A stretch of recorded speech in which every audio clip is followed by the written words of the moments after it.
So what was the name of the man that Pilate tried to trade for Jesus?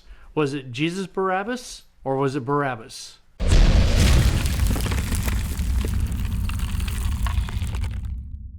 I saw a note the other day circulating on the internet that Bibles were changing the name of the person, of the prisoner that Pilate was trying to trade for Jesus, and was making a point that the translations were wrong.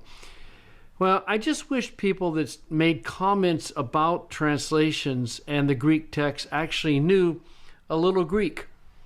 If you go to Matthew 27:16, and this is the NA 28, which is our latest critical text, you'll see that now at that time, there was a well-known prisoner being called Jesus Barabbas.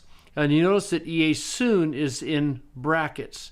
That's the Greek translator's way of telling us that there's a question about whether Iesun is original or not. And it's interesting to look at the different translations. Back in the 84 NIV, they wrote called Barabbas. In other words, they thought that the word in brackets wasn't original. You go to the 2011, and the translation committee changed their mind, and they included Jesus, and they included a footnote. Many manuscripts do not have Jesus, also in verse 17. This is just an example of how Greek manuscripts of the New Testament have differences. There's no conspiracy on the part of translators. It's just there's a judgment call that has to be made as to whether Iesun is original or not. It's interesting to look at the different translations, and you'll see the NASB says Barabbas, ESV Barabbas, CSB Barabbas, but notice that there's a footnote. Other manuscripts read Jesus Barabbas. That's honest. NRSV, Jesus Barabbas. The Net Bible is Jesus Barabbas, and with a characteristically long footnote explaining it. NLT, Barabbas, again with a footnote explaining it. So this is not a conspiracy. This is just the differences among the Greek manuscripts, and you have to make a judgment call.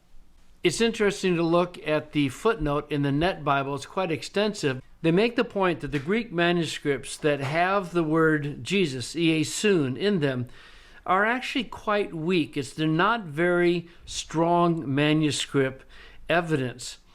The vast majority of the manuscripts do not have the word Iesun. But this is where internal evidence comes to play. Is it more likely that Iesun would have been added, which would give Barabbas the same name as Jesus? Or is it more likely that scribes looked at his name and said, well, he has the same name as Jesus, at least partially, and so they're going to drop it out. So there's an Iesus, which is our Jesus, and there's Barabbas, the other prisoner.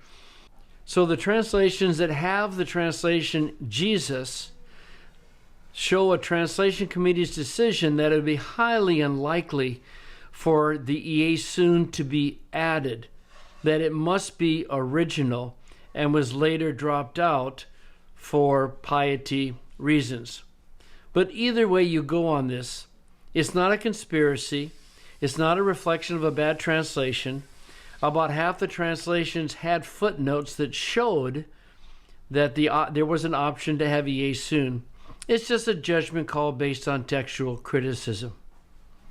If you don't know Greek, let's not pass judgments that require a knowledge of Greek.